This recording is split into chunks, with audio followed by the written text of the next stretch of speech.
mohon nasihatnya agar kita bisa ridho saat Allah menguji dengan kesedihan. Syukran Ustaz. Cara untuk ridho kepada Allah Tabaraka wa Ta'ala Rabbul Izzati wal Jalalah di dalam musibah yang menimpa kita, yang mengakibatkan kita bersedih dengannya, menyadari bahwa Allah Tabaraka wa Ta'ala Rabbul Izzati wal Jalalah telah menentukan segala-galanya di dalam catatan takdirnya. Allah Tabaraka wa Ta'ala telah menentukan segala-galanya di dalam keputusan takdirnya. Nabi SAW menasihati keluarga beliau dengan mengatakan, innahu law qaddara syai'un kana. Sesungguhnya apabila segala sesuatu telah ditakdirkan, maka dia pasti akan terjadi. Maka untuk ridho dengan hal-hal yang membuat kita sedih, musibah yang melanda, dia memiliki hubungan yang sangat erat dengan ilmu kita dan keyakinan kita yang sangat kuat tentang keputusan takdir Allah Subhanahu wa Ta'ala yang telah Allah takdirkan. Allah telah menuliskan kejadian yang menimpa kita, yang membuat kita sedih, yang membuat kita berlinangkan air mata, itu sebelum Allah menciptakan langit dan bumi. Orang tua kita meninggal, anak kita tabrakan, rumah kita kebakaran, orang yang kita cintai meninggal dunia. Ini semuanya bahagian daripada hal-hal yang sudah Allah tuliskan, bahkan sebelum Allah menciptakan langit dan bumi itu akan terjadi. Tidak akan bisa ditolak, tidak akan bisa diundurkan, tidak akan bisa dihalangi. Sesuatu yang telah Allah tuliskan. Nabi SAW mengatakan, rufi'atil aqlam wa jaffatis suhuf. Pena sudah diangkat dari catatan dan catatan-catatan telah pun kering dan tidak akan berubah. Jadi hal yang tidak bisa dihindari. Maka sesuatu yang terjadi pada diri kita daripada hal yang membuat kita sedih tak bisa dihindari. Hanya bisa dihadapi. Hanya bisa dihadapi.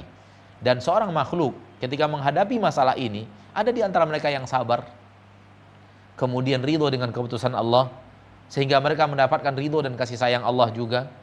Ada di antara mereka yang tidak sabar dan menyalahkan Allah dalam keputusan takdirnya dan tidak terima takdir Allah, dan mereka mendapatkan murka Allah dalam tindakan mereka yang seperti ini.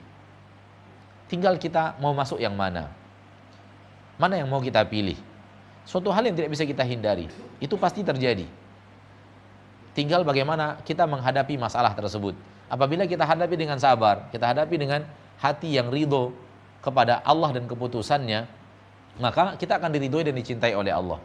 Namun apabila kita kemudian tidak ridho dengan keputusan itu dan protes kepada Allah Tabaraka wa Ta'ala dan tidak sabar dan melakukan hal-hal yang bertolak belakang dengan kesabaran seperti niyah dan yang lainnya, maka Allah akan murka kepada kita karena kita melakukan hal yang sifatnya haram.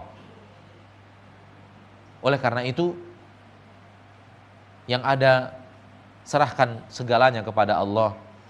Allah lebih tahu, Allah Maha mengetahui seluruh yang gaib, dan Allah Tabaraka wa Ta'ala Rabbul Izzati wal Jalalah penuh hikmah dalam setiap keputusannya dan setiap takdirnya, dan apa yang dia tentukan, dia yang berhak menentukannya.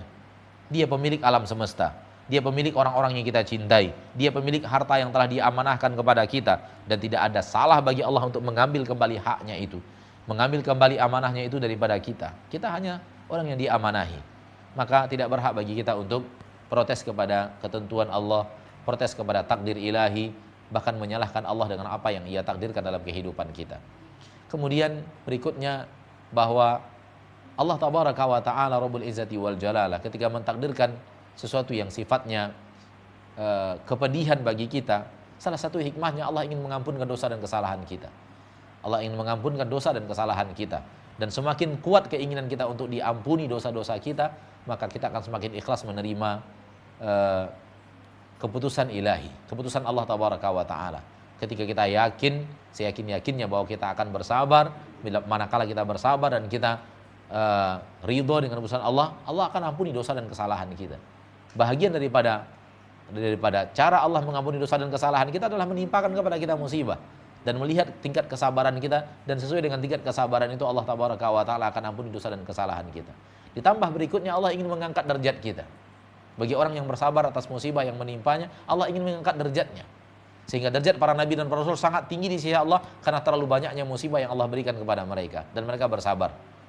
Maka hal-hal seperti ini hendaklah membuat kita ridho dengan keputusan Allah, ridho dengan takdir dan ketentuan Allah. Memang tidak mudah, Tidak mudah bicara ridho dengan keputusan Allah, ridho dengan takdir Allah, ridho dengan musibah yang datang di saat kita adalah orang yang sedang terkena kasus. Di saat kita adalah orang yang sedang tertimpa musibah itu. Mudah bagi kita berbicara ketika kita sedang di luar musibah. Namun di saat musibah memang sulit. Oleh karena itu saudara-saudari kita yang di luar kita, di luar kasus, di luar musibah, mereka yang diamanahkan untuk mendatangi kita dan memberikan nasihat-nasihatnya kepada kita, siapapun manusianya, membutuhkan nasihat dari saudaranya untuk bersabar ketika musibah datang. Nah,